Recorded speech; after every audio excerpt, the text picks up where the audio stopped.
Bonjour à tous, aujourd'hui un sujet emprunté sans les banques. Donc un petit cours sur le prêt participatif, qui est une forme de financement participatif et qui potentiellement peut permettre de financer n'importe quel type de projet. Alors, en quelques mots, finalement, pourquoi est-ce que j'en viens aujourd'hui à parler du prêt participatif?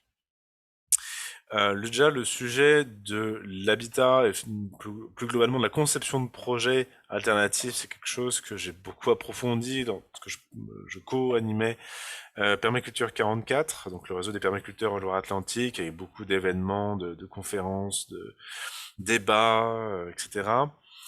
Et effectivement, le sujet du financement des projets, c'était quand même un questionnement qui revenait de façon très récurrente. J'ai une thématique aussi de l'habitat alternatif que j'ai approfondi en suivant un certain nombre de stages dans le cadre de l'association Habitat Énergie Naturelle.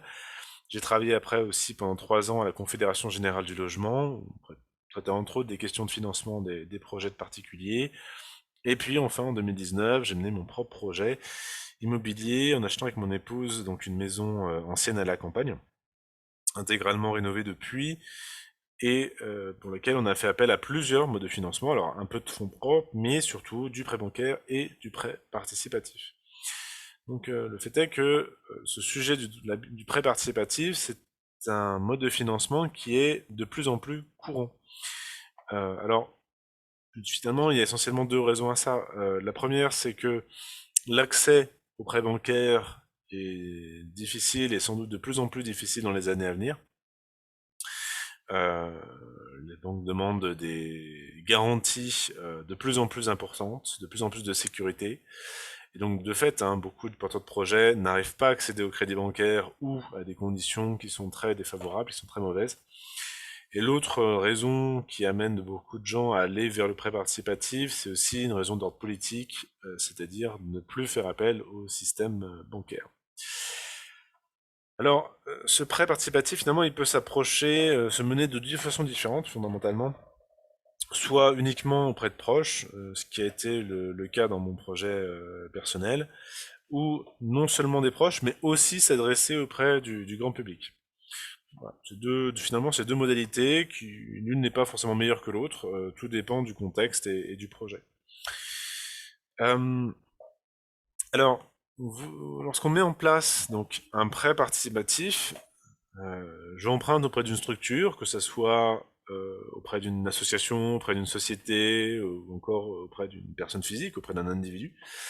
Eh bien, donc, c'est formalisé par un contrat de prêt. Alors qu'il est très vivement conseillé de formaliser par écrit, c'est du reste obligatoire dès lors que la somme dépasse 1 500 euros. Et donc, qu'est-ce qu'on va trouver dans ce contrat de prêt? En termes de mention, minimum, mention obligatoire, c'est l'identité du prêteur, l'identité du créancier, avec les noms, prénoms, adresse postale, de domiciliation, la date et lieu de naissance. Euh, mais aussi le montant de la somme prêtée, alors qu'il faut normalement indiquer à la fois en chiffres et en lettres. Préciser la question du taux d'intérêt, est-ce qu'on n'a pas de taux d'intérêt, ou est-ce qu'on applique un taux d'intérêt, si oui lequel? Et les échéances de règlement de la dette, est-ce qu'on a une seule échéance ou plusieurs échéances, comme des échéances mensuelles, trimestrielles ou encore annuelles?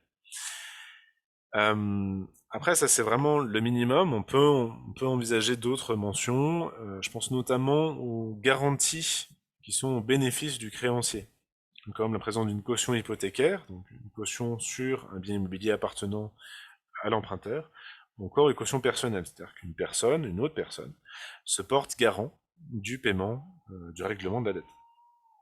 Et donc, si jamais l'emprunteur ne règle pas la dette comme prévu, eh bien, le créancier peut retourner vers cette caution pour lui demander le règlement des échéances qui n'ont pas été réglées.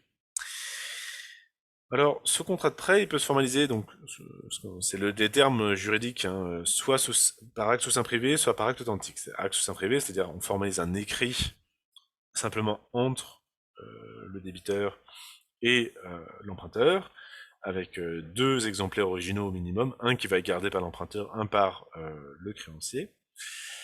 Et l'acte authentique, c'est un acte écrit par un notaire. Donc on fait appel à cet intermédiaire, ce qui n'est pas obligatoire pour un contrat de prêt, je précise bien. Dans ce cas-là, on aura au minimum 3 exemplaires originaux, un pour l'emprunteur, un pour le créancier et un autre gardé par le notaire. Alors ici une petite précision, c'est quoi la différence entre un contrat de prêt et une reconnaissance de dette? Alors ces documents qui sont assez proches, donc on peut faire la confusion. Un contrat de prêt, c'est un engagement mutuel entre un créancier et un emprunteur. Ils sont tous les deux co-rédacteurs et co-signataires du document. Alors qu'une reconnaissance de dette, c'est aussi un acte juridique formalisé par écrit, mais par contre qui est écrit et signé uniquement par l'emprunteur, qui donc reconnaît une dette auprès d'un créancier. Pour formaliser un contrat de prêt ou une reconnaissance de dette, vous pouvez utiliser un formulaire en ligne qui a été mis en place par le ministère des Impôts. Je vous ai mis le lien en dessous de la vidéo. Donc on rentre toutes les données concernant l'emprunteur, le créancier et la créance, et ça édite automatiquement le contrat. Alors, au sujet du taux d'intérêt, il faut prêter attention à ne pas dépasser ce qui s'appelle le taux d'usure. Donc c'est un taux maximum. Alors pour savoir ce qu'il en est, il faudrait aller voir au niveau du site internet de la Banque de France. Là aussi, bien sûr, les liens sont en dessous de la vidéo. On y trouve donc de façon actualisée quels sont les taux d'usure. Que ce soit les taux d'usure selon le montant du prêt, selon le type de prêt, selon que c'est un taux qui est défini mensuellement, trimestriellement ou encore annuellement. Un autre élément aussi à dire au sujet du taux d'intérêt, c'est bien penser à préciser la périodicité, puisque souvent on pense taux annuel, mais c'est pas la seule possibilité, hein. On peut aussi définir des taux sur d'autres périodes, comme un taux trimestriel. L'élément en tout cas fondamental à bien comprendre, c'est que ce taux, donc un pourcentage, il s'applique, il est calculé sur le montant du capital qui reste à rembourser lors de l'échéance. Alors, c'est vrai que faire le calcul des mensualités quand on a un taux d'intérêt présent n'est pas évident. Pour ça, on a tout un ensemble de calculateurs en ligne qui permettent de faire le calcul. On a celui donc tableau d'amortissement.org qui est pas mal fait, qui a pour seul inconvénient de pouvoir faire le calcul uniquement pour des échéances mensuelles. On a un autre calculateur qui est disponible sur le site central de financement, où là, pour le coup, on a le choix entre l'échéance soit mensuelle, soit trimestrielle, soit annuelle. Donc on rentre les caractéristiques du prêt et automatiquement, on a le calcul des échéances. Alors un petit tableau, une petite infographie finalement pour vous aider à bien vous y retrouver. Que ce soit, là c'est marqué pour une reconnaissance de dette, mais ça fonctionne aussi hein, pour un contrat de prêt.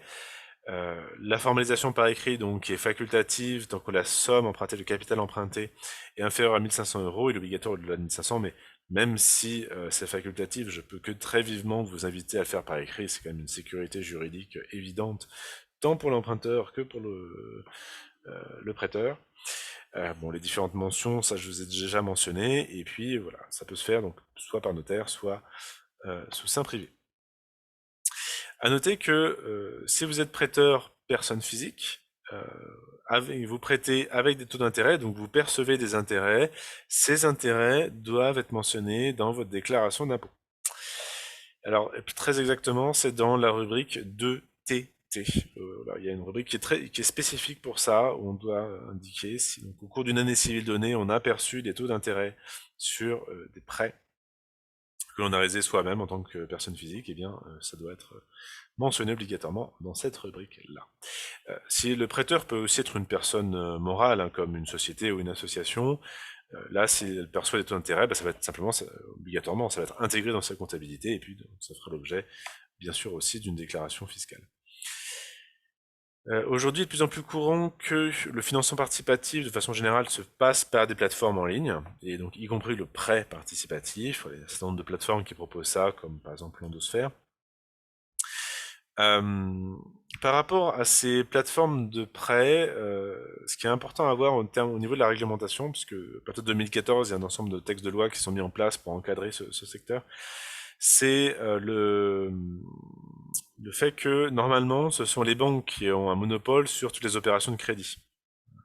Il y a certaines dérogations qui sont apportées, mais qui cadrent bien ça. Donc, voilà. Le principe qui est précisé donc exactement, c'est à l'article L511.5 hein, du Code monétaire et financier, c'est que euh, personne d'autre qu'un établissement de crédit ou une société de financement n'a le droit de faire des opérations de crédit, comme du prêt. Donc. Par contre, il y a un certain nombre d'exceptions à ce principe qui sont listées, et donc l'une de ces exceptions, c'est les personnes physiques qui, alors, dans un cadre non professionnel et non commercial, consentent des prêts dans le cadre du financement participatif de projets déterminés. Alors, il y a un certain nombre de limites qui sont précisées par un autre article du Code monétaire financier, l'article D548-1, qui nous dit que pour un projet donné, un prêteur, personne physique, ne peut faire qu'un seul prêt en dessous du taux d'usure, comme on l'a déjà dit, avec une durée de remboursement qui va être maximum de 7 ans, et le montant du prêt, du capital prêté, est de 2000 euros maximum. Pour si on est sur, enfin, je veux dire, si on est sur un prêt sans taux d'intérêt, là aussi on peut avoir aussi qu'un seul, mais là le montant maximum est de 5000 euros et on n'a pas de limite de durée prévue par le texte sur la durée de remboursement. Alors ça c'est une petite infographie pour vous aider à bien vous y retrouver. Il faut bien préciser ici qu'on parle des prêts participatifs réalisés via une plateforme. Donc pour le prêteur, donc on a dit prêt avec intérêt, on a plafonnement de 2000 euros par prêt. Et aussi prêt sans intérêt, là on a un plafonnement de 5000 euros. Et si jamais on atteignait ces 5000 euros, il y a une déclaration d'impôt obligatoire à réaliser. À noter que cette déclaration d'impôt, on peut la compléter par le fait d'enregistrer le prêt au niveau du centre des impôts, ce qui nécessite quand même de payer un droit fixe de 125 euros, ce qui est une façon de pouvoir déposer officiellement le prêt, et c'est un gage de sécurité juridique si on le juge nécessaire. Pour l'emprunteur, c'est un peu plus simple, comme on le voit ici. Si au cours d'une année civile donnée, il emprunte plus de 5000 euros, que ce soit par un prêt ou plusieurs prêts, il devra faire obligatoirement une déclaration auprès des impôts. C'est le formulaire 2062 qui permet de faire ça. Et par contre, si au cours d'une année civile, que ce soit par un prêt ou plusieurs prêts cumulés, il emprunte moins de 5000 euros, il n'y a pas de déclaration fiscale à réaliser. Alors par rapport à tout ça, par rapport à ces histoires d'obligation de déclaration fiscale et de plafonnement, il y a quand même certaines précisions apportées en complément avec cette infographie. C'est que, en principe, par défaut, hein, l'obligation de déclaration, elle revient à l'emprunteur. Par contre, donc elle revient au prêteur si, au cours d'une année civile donnée, ben, donc c'est qu'il va prêter au total plus de 5000 euros en cumulant donc, tous les prêts, et que ce soit avec ou sous taux d'intérêt, peu importe. Mais que par ailleurs aucun des prêts à lui seul n'atteint le montant de 5000 euros, eh bien c'est au prêteur de déclarer, il y a une seule déclaration fiscale, tous les prêts qu'il a réalisés au cours de l'année civile écoulée. Alors, précisons bien aussi que les plafonds qu'on avait vus de 2000 euros, donc ça c'est pour les prêts avec taux d'intérêt, et 5000 euros, ça c'est pour les prêts sans taux d'intérêt, c'est par projet financé via une plateforme de prêt participatif. Et que on peut toujours, dans le cadre d'une plateforme avec prêt participatif, prêter au cours d'une année civile au total plus de 2000 euros, que ce soit avec taux d'intérêt ou encore plus de 5000 euros sans intérêt, en cumulant plusieurs prêts. Le plafonnement, il est bien par projet et enfin, il est bien par projet, c'est pas un total cumulé sur l'année civile. Par contre, on n'a pas de plafonnement pour le prêteur si le prêt ou les prêts réalisés au cours d'une année civile sont réalisés en dehors de plateforme. Là, il n'y a pas de plafonnement, que ce soit sur le montant de chaque prêt ou sur le montant cumulé, il n'y a pas de plafonnement. Et enfin, dernière chose à préciser, c'est que jamais on fait appel à un intermédiaire, comme donc une plateforme de financement participatif, la déclaration fiscale doit être réalisée par celui-ci. Donc, un intérêt de passer par une plateforme de financement participatif, c'est que c'est la plateforme qui se charge de la réalisation des déclarations fiscales. Ces éléments-là, en fait, ils sont précisés au niveau de la loi dans ces articles du Code général des impôts, ainsi que dans une partie du bulletin officiel des finances publiques. Bien sûr, je vous mets les références de tout ça, les liens en dessous de la vidéo. Voilà, là c'est l'image du formulaire 2062 qui permet donc de faire ces déclarations de contrat de prêt. Alors quand on parle du monde du financement participatif, hein, c'est pour ça que je vous montre cette petite infographie, c'est qu'il existe beaucoup de modalités différentes. On a dans la matière de prêt participatif, c'est finalement qu'une des différentes modalités de financement participatif. Le prêt qui est remboursé sans intérêt, donc sans contrepartie, hein, ce qu'on voit ici. Le prêt qui est remboursé donc avec un taux d'intérêt en argent. Et encore, on a le remboursement du prêt, mais qui ne prend pas la forme d'une somme d'argent, qui prend la forme de la livraison d'un bien ou d'un service qui est de valeur équivalente à ce qui a été prêté. Bon, maintenant, on a un bon nombre de plateformes qui proposent du prêt participatif, que c'est par exemple Loobiz ou encore Mimosa. Ça fait partie des modes de financement qu'ils proposent. Pour pouvoir, en tout cas, avoir un panel large des plateformes, on a un outil qui a été mis en place par BPI France, un organisme d'État, qui liste un certain nombre d'organismes de financement participatif qu'elle a agréé, donc c'est un gage de sécurité intéressant, et on peut faire le tri là-dedans via un petit moteur de recherche, et pour sélectionner si c'est uniquement le prêt participatif qui nous intéresse, prêt non rémunéré et ou prêt rémunéré, et ainsi ça va nous lister tout un ensemble de plateformes avec les liens pour aller vers chacune. Quand vous explorez le choix des plateformes, parce que vous envisagez de faire une campagne de financement participatif, je vous invite à regarder plusieurs points. C'est déjà quels sont le ou les types de projets qui sont soutenus par la plateforme. Aujourd'hui, on a vraiment de tout. Certaines plateformes sont vraiment spécialisées sur un type de projet, comme Bluebees sur spécifiquement les projets en agroécologie, alors que d'autres sont beaucoup plus généralistes. Quelle est la fourchette de montant que l'on peut emprunter en prêt participatif, la fourchette de taux d'intérêt qu'on peut proposer aux prêteurs. Qu'en est-il de la rémunération de la plateforme? Est-ce que c'est un frais fixe ou c'est une commission, un pourcentage pris sur le total de l'argent qui va être emprunté? Autre chose, c'est est-ce que l'assurance propose la plateforme propose une assurance, je veux dire, pour les emprunteurs, enfin pour les prêteurs, pardon. Parce que en général, c'est pas le cas. Ce qui veut dire que le prêteur prête, mais si jamais, eh bien, le porteur de projet ne rembourse pas la somme, il n'a personne vers qui se retourner. Bon, c'est quand même un point, je pense, important en tout cas à préciser. Qu'en est-il sur la plateforme si l'objectif d'emprunt n'est pas atteint, on n'a pas atteint la somme visée? Est-ce que tout de même ce qui a été, on a réussi à emprunter va nous être versé ou pas? Il faut quand même vérifier. Est-ce que en tant qu'emprunteur, il est possible de faire du remboursement par anticipation, c'est-à-dire rembourser plus vite que prévu initialement, puisqu'il y a un élément qui me permet de donner de la souplesse, de la flexibilité dans la gestion des prêts. Et est-ce que, enfin, la plateforme propose à non une procédure de validation. C'est-à-dire qu'il faut d'abord présenter notre projet de campagne de prêt participatif et que ce soit validé par la plateforme. C'est le cas dans la plupart des plateformes, mais ce n'est pas non plus systématique. Alors finalement, qu'a-t-on le droit de financer et combien?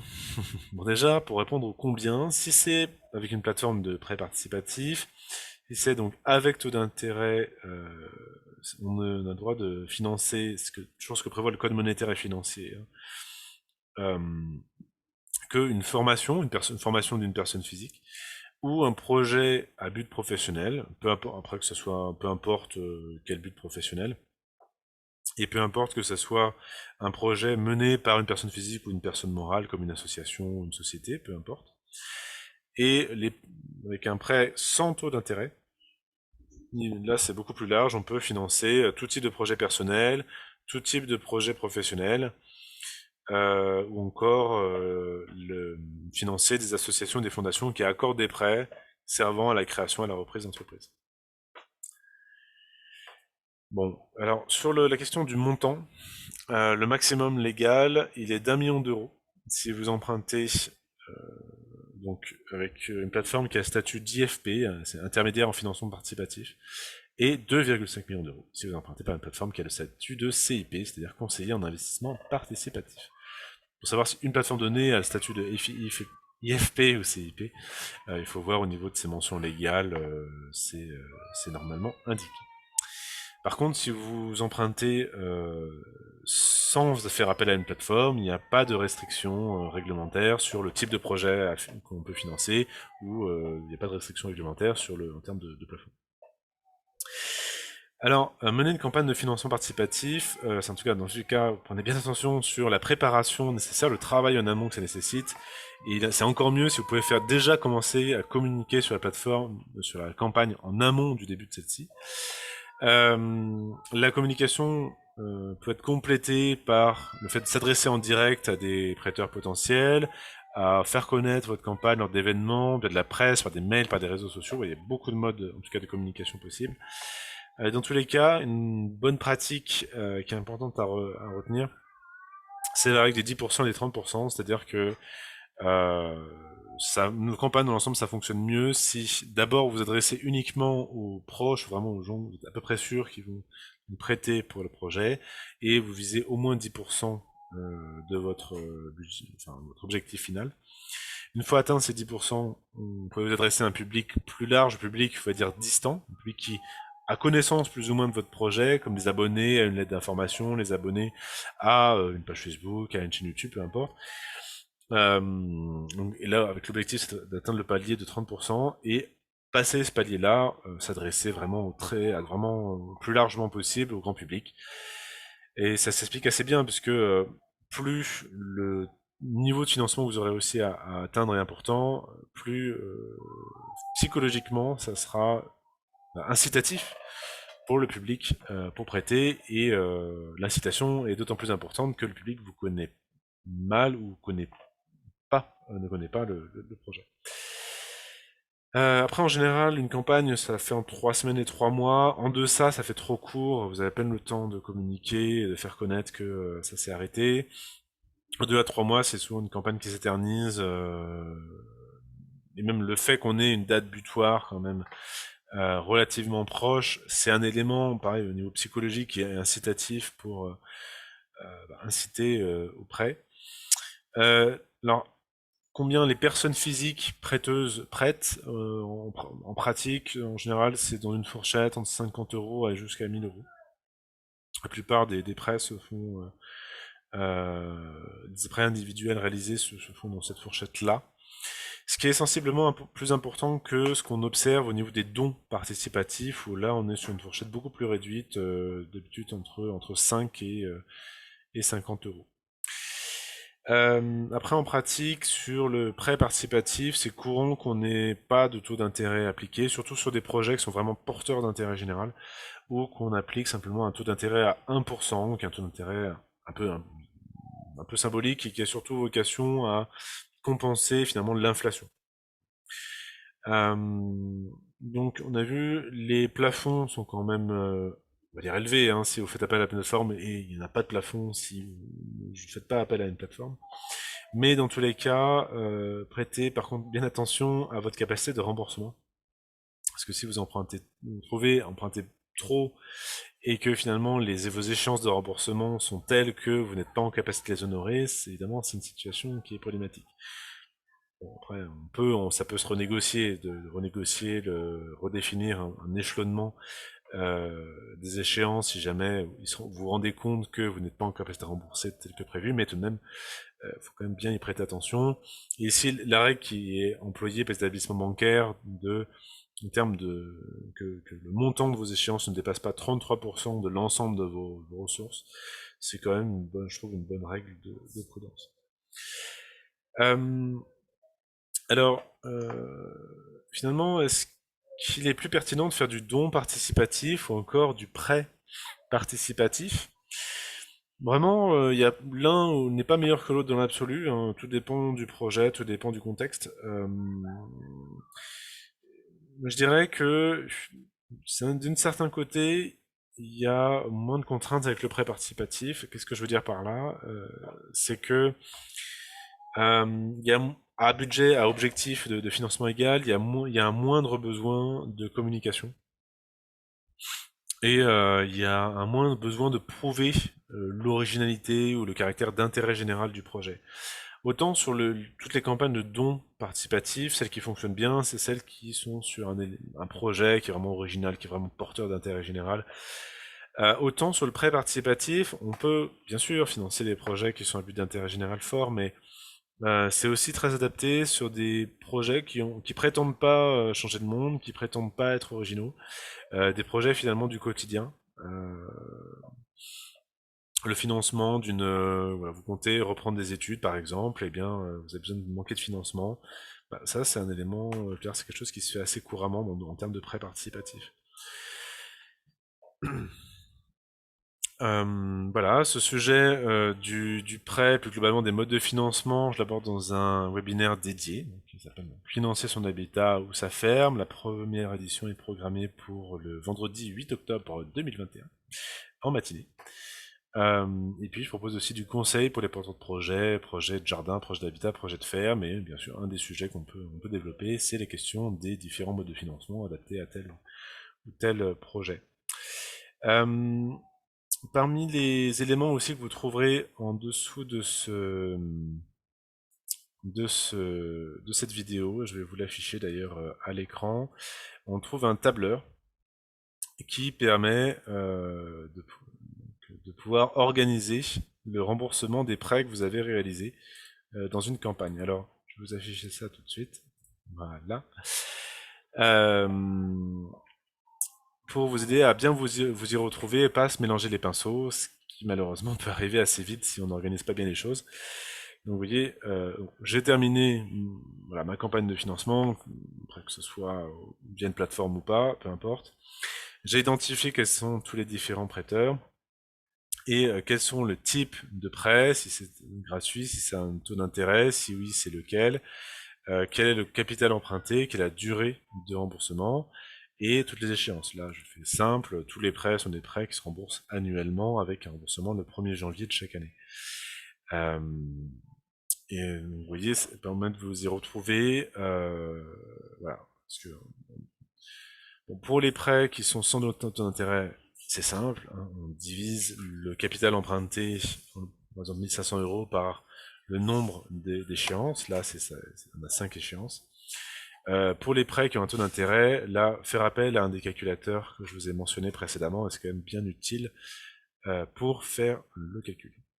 Le tableur permet aussi de voir à quelle date ont lieu les échéances. Donc, faut noter ici que toutes les échéances n'ont pas nécessairement besoin d'être remboursées à la première échéance. Il est tout à fait possible que, voilà, pour certains emprunteurs comme Madame A et Monsieur B, eh bien, ça soit dès le 1er janvier 2022 que on a une échéance de remboursement, mais que pour d'autres prêteurs, les Monsieur, Madame C, D, E et F, eh bien, on commence le remboursement plus tard. On est négocié pour l'un remboursement à partir du 1er janvier 2023, pour l'autre à partir du 1er janvier 2024.